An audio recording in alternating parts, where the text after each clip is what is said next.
Mixed চাউ। Mixed চাউ করার জন্য প্রথমে চাউগুলোকে আমি সিদ্ধ করে নিয়েছি।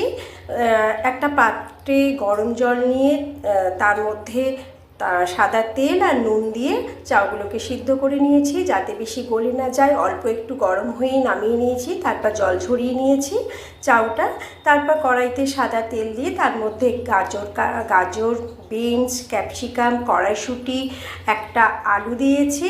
যেহেতু ঘরোয়া চাউ বানাচ্ছি তাই আলু দিয়েছি, আর দিয়েছি কড়াইশুঁটি দিয়ে ভালো করে ভাজা হয়ে যাবার পর একটা পেঁয়াজ কুচিয়ে দিয়েছি। পেঁয়াজটাও সুন্দর করে ভাজা একসাথে ভেজে নিয়ে তার মধ্যে দিয়ে দিয়েছি দুটো ডিম ওর মধ্যে ভেঙে দিয়েছি। দিয়ে ভালো করে নেড়ে নিয়ে সুন্দর করে ভাজা হয়ে যাবার পরে তারপর দিয়ে দিয়েছি চাউটা দিয়ে ভালো করে নেড়ে নিতে হবে।